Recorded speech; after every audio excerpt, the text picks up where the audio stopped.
இணைச்சட்டம் அதிகாரம் 4.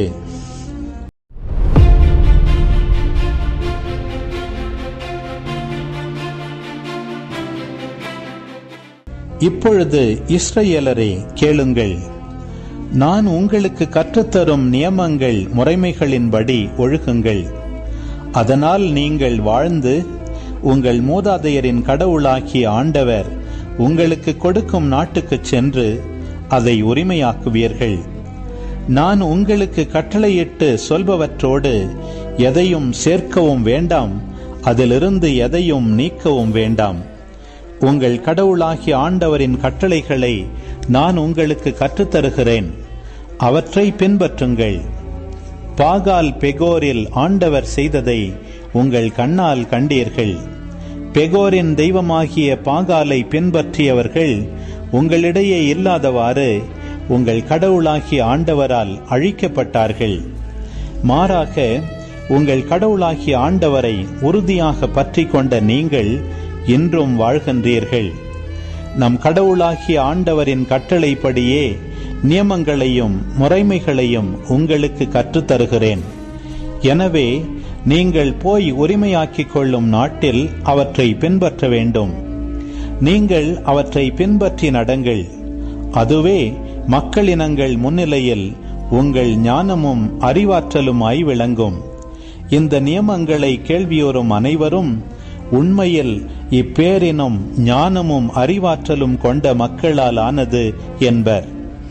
நாம் குரல் எழுப்பும் போதெல்லாம் நம் கடவுளாகிய ஆண்டவர் நம்மோடு உள்ளார்.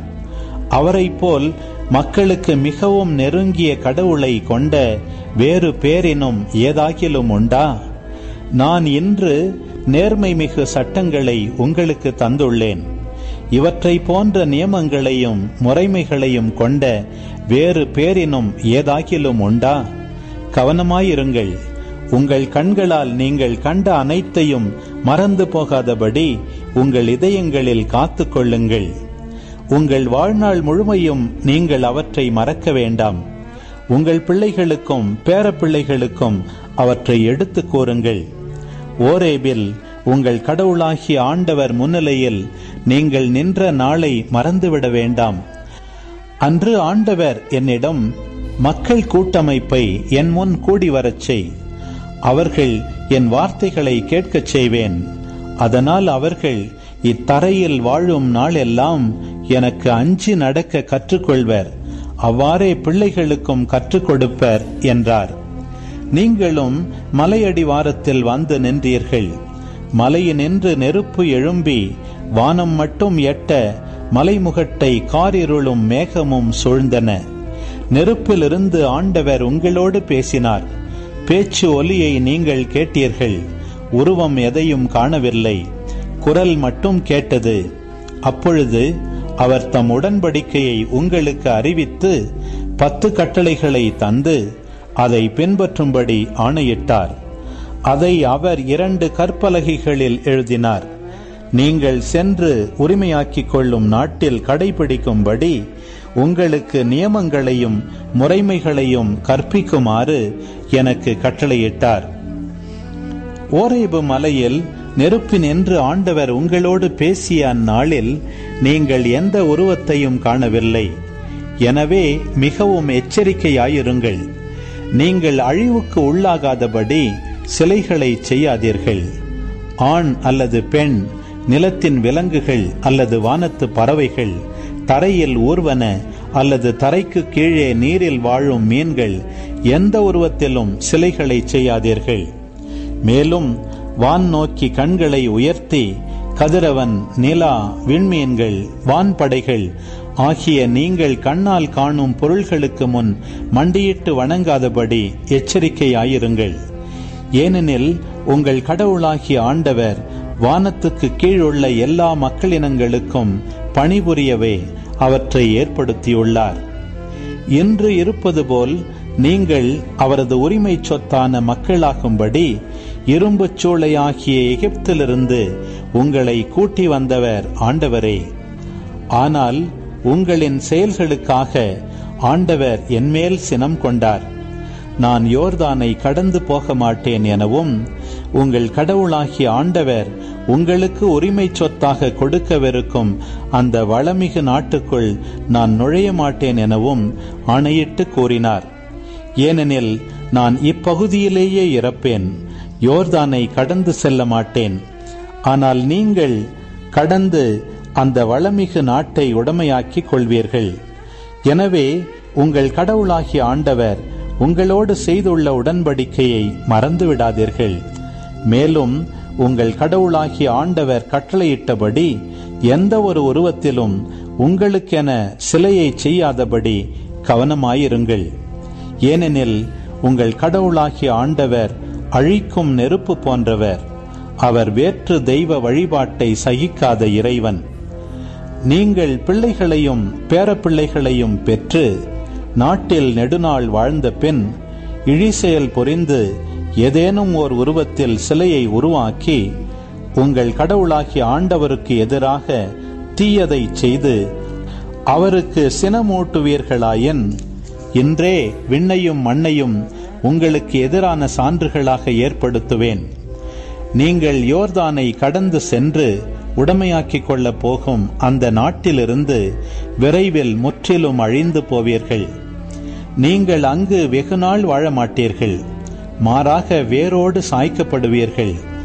ஆண்டவர் உங்களை மக்களினத்தாரிடையே சிதறடிப்பார். அவர் உங்களை கொண்டு சேர்க்கும் வேற்றினத்தாரிடையே உங்களுள் எஞ்சியிருப்போர் எண்ணிக்கை மிகச் சிறியதாக இருக்கும். அங்கு மரத்தாலும் கல்லாலுமான மனிதரின் கையால் செய்யப்பட்ட தெய்வங்களை வழிபடுவீர்கள். அவற்றால் காணவோ கேட்கவோ உண்ணவோ நுகரவோ முடியாது. மாறாக அங்கு இருக்கையில் உங்கள் கடவுளாகிய ஆண்டவரை நீங்கள் நாடினால், உங்கள் முழு இதயத்தோடும் முழு உள்ளத்தோடும் தேடினால் அவரை கண்டடைவீர்கள். உங்களுக்கு பெரும் துயர் உண்டாகும் பொழுது இவ்வார்த்தைகளின் உண்மையை நீங்கள் உணர்ந்து கொள்வீர்கள். இறுதி நாள்களில் நீங்கள் உங்கள் கடவுளாகிய ஆண்டவரிடம் திரும்பி அவரது குரலுக்கு செவி கொடுப்பீர்கள். ஏனெனில் உங்கள் கடவுளாகிய ஆண்டவர் இரக்கம் மிகு இறைவன். அவர் உங்களை கைவிட மாட்டார், அழிக்கவும் மாட்டார். உங்கள் மூதாதையரோடு அவர் ஆணையிட்டு செய்த உடன்படிக்கையை மறக்கவும் மாட்டார். உங்களுக்கு முற்பட்ட பண்டை காலத்தை பற்றி கேட்டு தெரிந்து கொள்ளுங்கள். கடவுள் உலகில் மனிதனை படைத்த நாள் முதல் வானத்தின் ஒரு முனை முதல் மறுமுனை வரைக்கும் எங்காவது இத்தகைய மாபெரும் செயல் நடந்ததுண்டோ அல்லது இதுபோல் கேள்விப்பட்டதுண்டோ? நெருப்பின் நடுவிலிருந்து பேசிய கடவுளின் குரல் ஒலியை கேட்டும் நீங்கள் உயிர் வாழ்ந்தது போல் வேறு எந்த மக்களினமாவது வாழ்ந்ததுண்டா? அல்லது உங்கள் கடவுளாகிய ஆண்டவர் எகிப்தில் உங்கள் கண் முன்னே உங்களுக்கு செய்த அனைத்தையும் போல சோதனைகள், அடையாளங்கள், அருஞ்செயல்கள், போர், வலிய கரம், ஓங்கிய புயம் மற்றும் அச்சுறுத்தும் நிகழ்ச்சிகள் மூலம் ஓர் இனத்தை வேறொரு நாட்டினின்று தமக்கென உரிமையாக்கிக் கொள்ள முன்வரும் கடவுள் உண்டா? ஆண்டவரே கடவுள், அவரை தவிர வேறு எவரும் இலர் என நீங்கள் அறிந்து கொள்ளும்படியாக இவை உங்கள் கண்முன் நிறைவேற்றப்பட்டன. நீங்கள் கற்றுக்கொள்ளும்படி வானினின்று வந்த அவர் தம் குரலை நீங்கள் கேட்குமாறு செய்தார். தமது பெரும் நெருப்பை மண்ணுலகில் நீங்கள் காணச் செய்தார். அந்நெருப்பினின்று வந்த அவரது வாக்கை நீங்கள் கேட்டீர்கள். உங்கள் மூதாதையர்க்கு அவர் அன்பு காட்டியதால் அவர்களுக்கு பின் அவர்களுடைய வழிமரபினரை தேர்ந்து கொண்டார். எனவே அவரே முன் நின்று தமது பேராற்றலுடன் உங்களை எகிப்திலிருந்து கூட்டி வந்தார். உங்களை விட ஆற்றலும் வலிமையும் மிகுந்த வேற்றினத்தாரை உங்கள் முன் நின்று துரத்தவும், உங்களை அவர்களது நாட்டிற்குள் இட்டுச் சென்று என்றும் உள்ளது போல் அதை உங்களது உரிமை சொத்தாக தரவுமே கூட்டி வந்தார். மேலே விண்ணிலும் கீழே மண்ணிலும் ஆண்டவரே கடவுள், அவரை தவிர வேறு எவரும் இலர் என இன்று அறிந்து உங்கள் உள்ளத்தில் இருத்துங்கள். நான் இன்று உங்களுக்கு கட்டளையிடும் அவரது நியமங்களையும் கட்டளைகளையும் பின்பற்றுங்கள். அப்பொழுது உங்களுக்கும் உங்களுக்கு பின்வரும் உங்கள் பிள்ளைகளுக்கும் எல்லாம் நலமாகும். மேலும் உங்கள் கடவுளாகிய ஆண்டவர் உங்களுக்கு எக்காலத்திற்கும் கொடுக்கும் மண்ணில் நீங்கள் நெடுநாள் வாழ்வீர்கள். அப்பொழுது மோசே யோர்தானுக்கு கிழக்கே 3 நகர்களை குறித்து கொடுத்தார். முன்பகையின்றி தவறுதலாக தன் தோழனை கொன்றுவிட்ட எவனும் இந்த நகர்கள் ஒன்றினுள் ஓடி புகுந்து அடைக்கலம் பெற்று உயிர் தப்புமாறு அந்நகர்களை குறித்தார். ரூபனியர் எல்லையில் பாலைநில சமவெளியில் உள்ள பெர்சேர், காத்தியர் எல்லையில் உள்ள கிளையாதின் ராமோத்து, மனாசே எல்லையில் உள்ள பாசானின் கோலான் ஆகிய நகர்களே அவை. இஸ்ரேல் புதல்வரின் முன்னிலையில் மோசே அளித்த சட்டம் இதுவே. இஸ்ரேல் புதல்வர் எகிப்திலிருந்து வெளியேறிய போது மோசே அவர்களுக்கு அளித்த சான்றுகள், நியமங்கள், முறைமைகள் இவையே. யோர்தானுக்கு கிழக்கே பெத்பகோருக்கு எதிரே உள்ள சமவெளியில் எஸ்போனில் வாழ்ந்த எமோரியரின் அரசனாகிய சீகோனின் நாட்டில் இது நிகழ்ந்தது. மோசேயும் இஸ்ரேல் புதல்வரும் எகிப்து நாட்டிலிருந்து புறப்பட்டு வரும் வழியில் சீகோனையும் அவன் நாட்டையும் முறியடித்திருந்தனர். அவர்கள் அவனது நாட்டை தங்களது உடைமையாக்கியிருந்தனர். மேலும் பாசானின் அரசன் ஓகின் நாட்டையும் யோர்தானுக்கு கிழக்கே வாழ்ந்த எமோரியரின் 2 அரசர்களையும் முறியடித்திருந்தனர். அர்னோன் ஓடைக்கரையில் உள்ள அரோயேர் முதல் எர்மோன் என்ற சிரியோன் மலை வரையிலும், யோர்தானுக்கு கிழக்கே அராபா பாலைநிலம் அனைத்தையும், பிஸ்காவிற்கு கிழக்கே தாழ்வாக இருக்கும் அரபா கடல் வரைக்கும் அவர்கள் கைப்பற்றியிருந்தனர். அன்பு உறவுகளே, இது உங்களுக்கான நேரம். இக்காணொளியில் ஒலி வடிவில் இணைச்சட்டம் 4ஆம் அதிகாரத்தை முழுமையாக பார்த்தும் கேட்டும் ஜெபித்தும் இருப்பீர்கள். இன்றைய இறை வார்த்தையின் அடிப்படையிலான கேள்வி: நெருப்பின் நடுவிலிருந்து பேசிய யாரின் குரலொலியை கேட்டும் நீங்கள் உயிர் வாழ்ந்தது போல் வேறு எந்த மக்களினமாவது வாழ்ந்ததுண்டா? பதில்களை கமெண்ட்ஸில் பதிவு செய்யவும். இதுபோன்ற வீடியோக்களை தொடர்ந்து காண இந்த வலைதளத்தை சப்ஸ்கிரைப் செய்யவும். மேலும் லைக் கொடுத்து எங்களை ஊக்கப்படுத்தவும்.